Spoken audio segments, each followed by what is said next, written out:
programmers, today we're going to make something that will allow us to view binary files. We're going to write a quick Python program to do that. What do I mean by a binary file? So a binary file is something that's not human readable if you open it in like text edit on a Mac or Notepad or Notepad++ on a PC. So things like images, they have their own applications to view them. You just double click on the image and your computer usually figures out, well, here's, Photoshop or Preview, or here's the best way to view that image. But if you were to take an image file and try to open it with something like Notepad or text edit, you're going to see a lot of what looks like gibberish. It's very hard to read because it's in binary. So we're going to write something that will allow us to look at byte by byte everything that's inside of the file. There's going to be some meta information as well as the information that we need to create these blue bytes. And people in the cyber department, computer forensics, they'll often look at things in text editors, and they'll see things in a format like this, where we've got in hexadecimal, which is base 16, they'll see every single byte in the file. And for something that's like a JPEG file, the bytes at the beginning are often exactly the same as other JPEG files, and then the color information will be down below. So we're going to create something that shows byte by byte in hex what is every byte of the file, and then on the right hand side I want to eventually add anything that's human readable. What does that look like? So we're going to have the human readable side on the right and the hex on the left. So I'll start with just a blank file for Python. I just opened this file, and the first thing I want to do is allow the user to type in what file they want to open and look at. So which binary file do we want to open? So I'm going to start with an input statement, enter the file name. And maybe let's do a little colon there, and then the user will type it in, and whatever file they enter, whatever file name, that's the one we want to open, and we're going to open that file name in binary mode. So we want to open it for reading, which is the default, so I really could leave the R off, but B for binary. So I don't want to treat it just as letters, but binary. And then the next thing, I want to read in the entire file, so file contents, and we can just do read. So I'd only do this for smallish files because it reads the entire file and stores it all in this variable file contents. Now I can look through those one at a time for B in file contents, and then one at a time we're gonna look at those. So I want to keep track of how many different bytes I've read. So I'll start out and have a variable bytes set to 0, and we'll keep track of how many bytes we've read. And I also want to keep track of, well, I'll save that for later. So let's just do step by step. So we're keeping track of how many bytes we read, and then we want to print it to the screen. So I'm going to do a print, and then I'll start out just saying, let's go ahead and print B, but it's not going to be in the format I want, so we'll end up changing this line. So let's just start with that, and instead of reading a really big file, I have a very small text file here that if I look at it in text edit or Notepad++, I've got just ABC123 because I want to see, well, how does that look? So let's go ahead and run this, and we'll see that we won't have hex. This was my small file. Let me see if I had any uppercase letters in that. Yeah, I did. Small file. So it read and it printed 1 byte of the file per line, and we start out with 97. Well, what is 90? Why is it doing 97 instead of the letter A? We need to look at an ASCII chart. So I'm looking at the ASCII chart, and the letter A, lowercase letter A, is 97 in decimal. I want to view that in hex. So how can I change my program to see that in hex instead of decimal?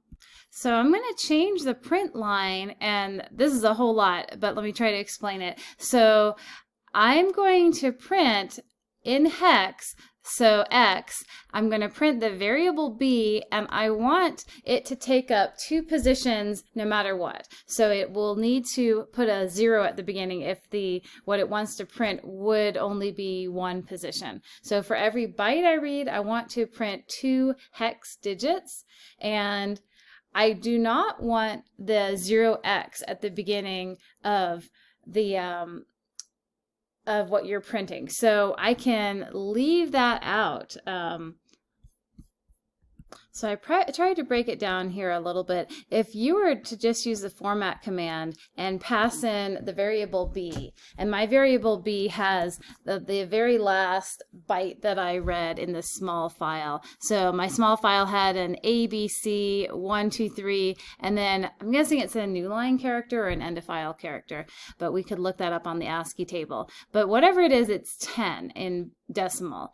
And if I were to say I want to format, and here's the very first thing, or the 0th element that you're passing into the format command, that gets substituted in place of the 0 and the curly braces. So that would just print 10. If you have the X, it says I want this in hex format. So if you convert 10 from decimal to hex, it's an A.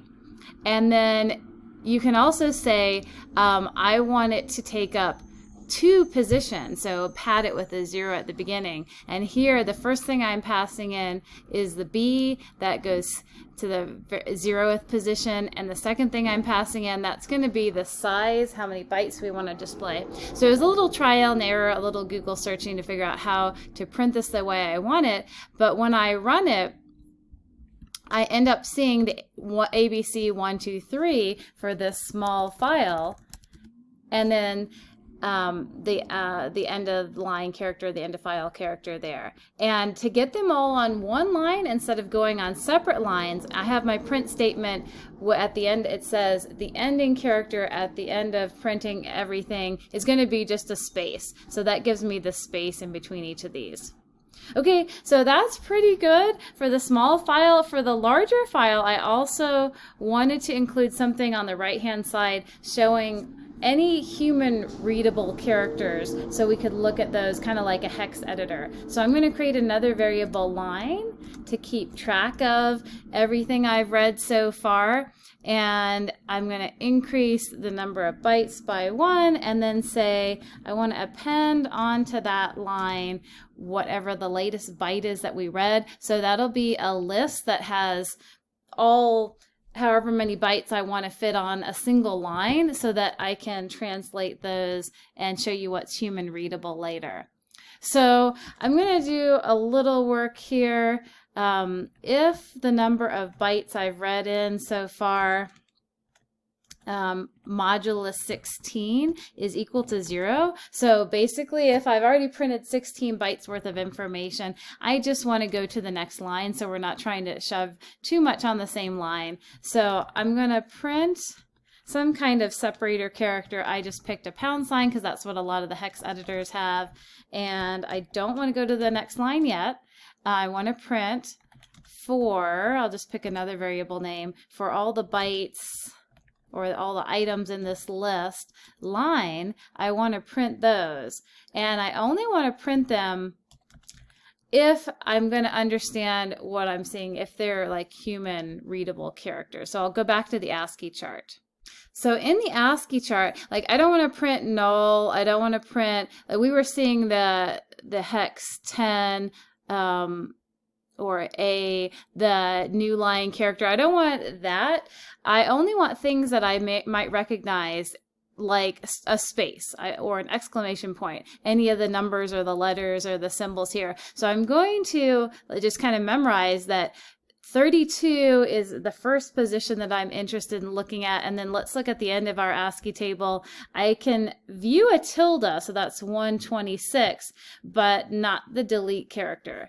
So in my code, I want to keep those two numbers in mind and say, well, if it's something that you could view, if that item in the list, that byte, is greater than or equal to 32, and it's also less than or equal to 126, in that case, let's take a look at what it looks like, not in hex, but as a character, as a human readable character. And again, I don't want to go to the next line just yet. What about if it's not a human readable character, because this is a binary file, so we're going to get who knows what in there. And here you could just pick any separator. Maybe I'll do it just a star, like an asterisk too, just as a placeholder for anything that would be in that non-printable range of the ASCII table. And I don't want to go to the next line yet. Oh, and in between these, I don't want any spaces. I just want nothing. Okay, so at the end of that for loop, if I've gone through and I've printed everything possible, then we can reset our list to empty. We're going to start again, and then this print statement is just going to print a blank line, so we can go on to the next line. All right, let me see how that looks. I'll go ahead and save and run, and instead of trying it with my small file, I'm going to go ahead and try it with one of my large files. So I had those image files, like I had my blue 10 by 10 JPEG. Let's see how it looks with that.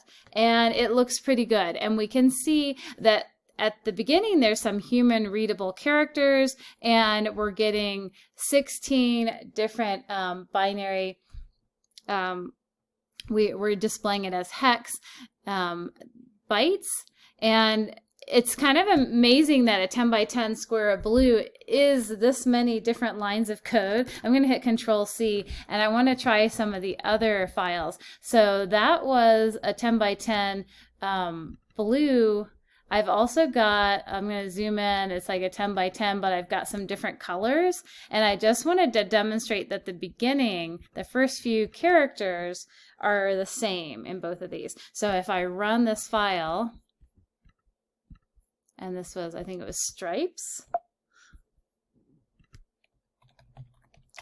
.jpeg, and at the beginning we see the same human readable things. What about if we have a different file type?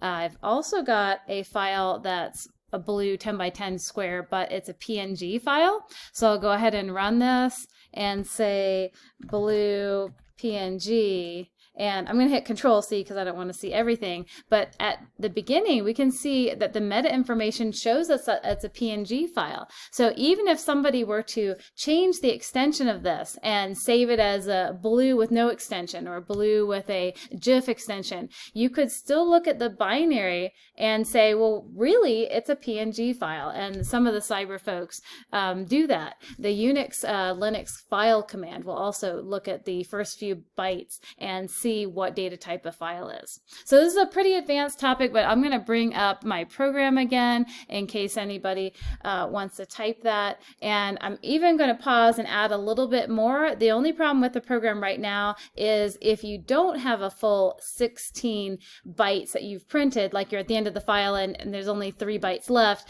how do you fill out the rest of the line? So I'm going to pause and add that onto the program. Okay, so I added a little bit more code for how to print a partial line if you're at the end of the file. Like my small file just had ABC123, so it will end up printing that in hex, and then we need to figure out how many spaces to add. So I'm printing a space times, and this is going to print it many times, and then you do this math formula to figure out, well, the length of the line minus the length of what we want the rest of the lines to be, and then you'll print the pound sign at the end, and then your printable characters. Okay, so I'll leave the code up. If you like this video, please put a thumbs up and subscribe. And if you have any other ideas for Python programs you'd like me to make videos on, go ahead and add them in the comments. Have a great day and happy programming.